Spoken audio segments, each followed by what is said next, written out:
Here is a question from class 10 that we have to prove that root 11 is a irrational number. Here is a solution that irrational has not any proper परिभाषा, कोई proper परिभाषा इसका अभी तक बना नहीं है। हम लोग यही कह देते हैं कि जो रेशनल नहीं है वो इरेशनल है। तो परिभाषा जिसका नहीं बना है उसको प्रूव भी तो कैसे कर सकते हैं, परिभाषा ही नहीं है। जैसे हम लोगों को एगो लड़का अभी खड़ा है, इसको सिद्ध करना है कि ये लड़की है, तो लड़की उसको मान लेंगे। लड़का सिद्ध करने के लिए क्या मानेंगे, लड़की है, और लड़की वाला जितना भी गुण है उसमें प्रूफ कर देंगे कि वो गुण कोई इसमें नहीं है, तो वो लड़का हो जाएगा, कारण कि उसका कोई प्रूफ परिभाषा तो बना नहीं है।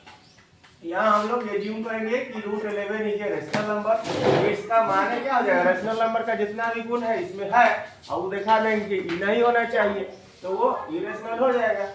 तो it can written in the term of p बटा q where p and q are integer and q is not equal to 0 and HCF of p and q is 1। अगर इतना चीज को फुलफिल कर देगा तो इरेशनल हो जाएगा, और नहीं फुलफिल करेगा इरेशनल हो जाएगा। अब यहाँ इस टर्म में जब आगे बढ़ते हैं तो रूट 11 p बटा q के रूप में लिख दिए, तो रूट 11 बराबर p बटा q।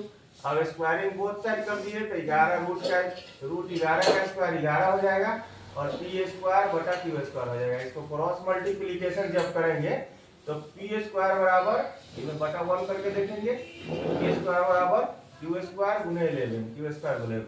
अब इसका माने क्या निकलता है, p स्क्वायर का 11 एगो फैक्टर है। अगर p स्क्वायर का 11 एगो फैक्टर होगा तो p का भी 11 एगो फैक्टर होगा।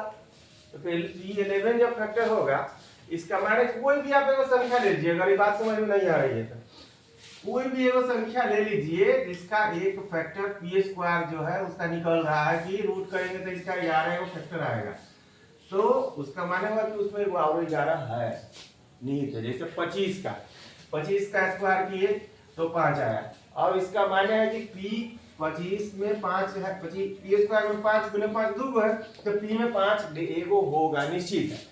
तो मगर अगर इसका स्क्वायर, अगर इसका फैक्टर 5 है तो इसका फैक्टर भी 5 होगा, इसका फैक्टर 11 है तो इसका फैक्टर भी 11 होगा। ये समझाने के लिए लिखा हुआ है, इसको ज्यादा दिमाग नहीं लगाना है।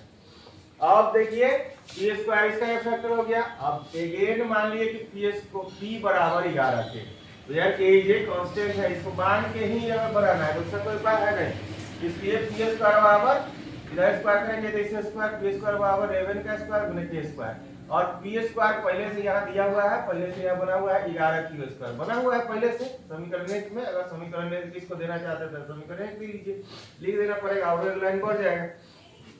अब देखिए क्या हो जाएगा, p स्क्वायर की जगह पर 11 q स्क्वायर लिख देंगे, p स्क्वायर की जगह पर 11 q स्क्वायर लिख देंगे।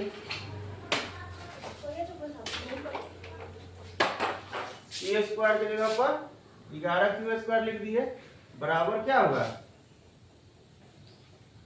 11 स्क्वायर और k स्क्वायर होगा। अब क्या करेंगे कि 11 से इसका स्क्वायर कट जाएगा, क्योंकि बटा में जाएगा तो यहाँ कट जाएगा, तो 11 बचेगा, तो q स्क्वायर होगा 11 k स्क्वायर हो जाएगा। इसका मतलब क्या होगा कि q square has a factor 11 and so that q has also a factor 11। अब क्या हो गया, यहाँ ऊपर में देखा है कि p का फैक्टर 11 है, यहाँ देखा है कि q का फैक्टर 11 है। इसका माने हुआ in this term 11 is A factor of both p and q, so that HCF is not इसका 1। दोनों का फैक्टर 11 है तो HCF कैसे होगा, 1 नहीं होगा। And our assumption is wrong है, और इसका मतलब हुआ कि 11 एक इरेशनल नंबर है। तो समझने में दिक्कत होगा तो कहिएगा।